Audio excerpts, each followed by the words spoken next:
du Père, du Fils et du Saint-Esprit, un seul Dieu. Amen. Chers spectateurs, j'aimerais répondre aujourd'hui à une question qui concerne les jeunes. Comment choisir son conjoint? Les décisions que nous prenons sont généralement la résultante de trois forces intérieures qui sont l'âme ou la voix de Dieu en nous, la raison qui étudie les faits avec calme, les sentiments ou les émotions qui nous animent en certaines situations. Une grave erreur serait d'inverser cette échelle. Il ne fait pas de doute que l'ordre cité plus haut est le bon. C'est Dieu qui contrôle notre pensée et c'est la pensée qui contrôle les sentiments. L'inversion des valeurs se produit lorsque ce sont les sentiments qui nous conduisent et réduisent la pensée et l'âme au silence. Les sentiments ne sont pas aptes à nous conduire. En effet, les sentiments sont changeants. Ils font partie de l'homme ancien, sujet à l'erreur. Ils sont une composante du corps et du courant pécheur qui sévit dans nos instincts.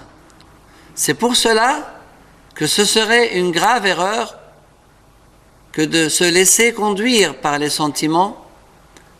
La raison pourrait être opposée au choix des sentiments. Et Dieu lui-même pourrait y être opposé, et c'est lui qui sait où se trouve notre bien et connaît notre avenir. Le choix de son conjoint doit donc commencer par Dieu, en l'implorant continuellement, afin qu'il nous dévoile le chemin, en évitant tout entêtement envers une certaine pensée ou certains sentiments, mais par une soumission sincère et dépourvue de toute volonté personnelle. Et après s'être laissé guider par Dieu, la personne réfléchira avec calme et se posera la question: cela me convient-il? Elle mènera cette réflexion seule, avec son père spirituel, avec sa famille et ses amis. Nul doute que la réflexion à voix haute conduit à de bonnes décisions, si elle est accompagnée d'une soumission à Dieu et de l'invocation de son conseil et sa providence. Quant aux sentiments, point trop n'en faut, qu'ils soient mesurés et maîtrisés, plutôt qu'enflammés et incontrôlés, au point de masquer la voix de la raison, voire la voix de Dieu. L'amour chrétien est un amour divin qui a vocation à croître et qui est empreint de dons de soi, de générosité et du souci de l'autre. C'est ainsi que les deux se rencontrent en Christ et que l'un devient deux et que les deux deviennent un par l'action du Saint-Esprit dans le Saint-Sacrement du mariage. Les buts du mariage chrétien. Le mariage est-il nécessaire pour la majorité? Et pourquoi? Nous voyons dans la religion chrétienne trois buts pour le mariage. La sainte union. Il n'est pas bon que l'homme soit seul. Je lui ferai une aide semblable à lui. Il s'agit d'une union d'amour pure et sainte en Christ, à l'image de l'union du Christ avec l'Église.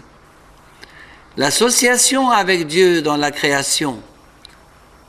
Les époux sont associés à Dieu dans l'action de création, et c'est là une grande gloire pour l'homme.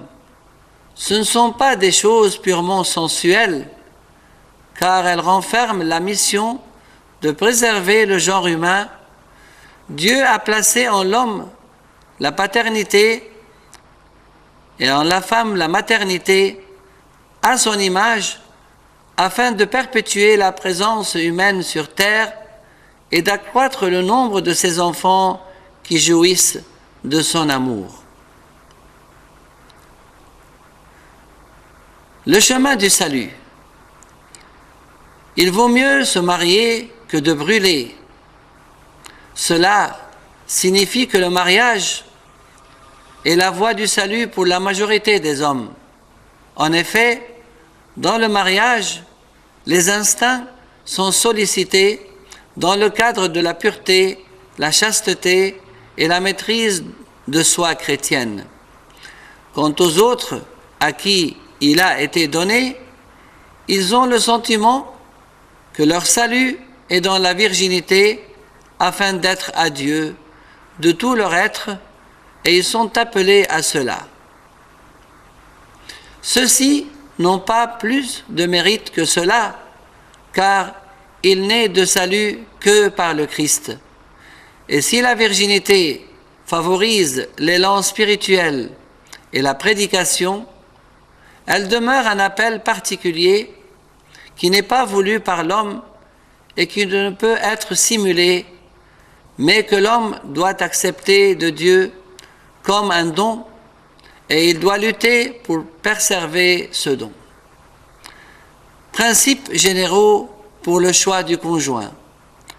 Le jeune chrétien doit respecter certains principes généraux importants dans le choix de son conjoint.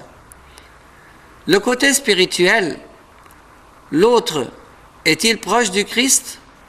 Suit-il son chemin?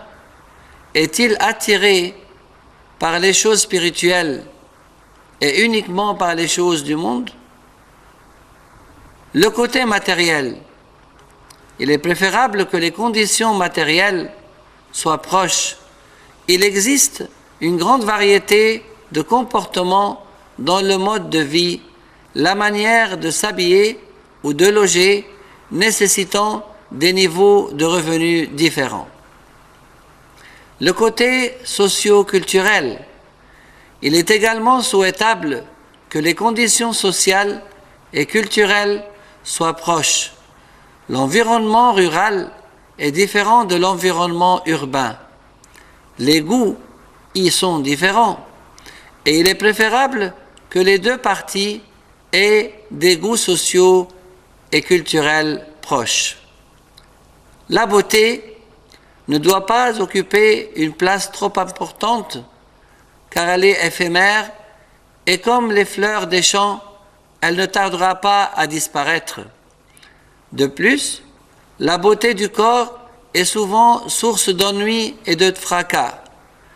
Elle peut même être la cause de retard intellectuel, culturel ou spirituel dans la mesure où elle accapare toute l'attention de la personne et gloire à Dieu éternellement.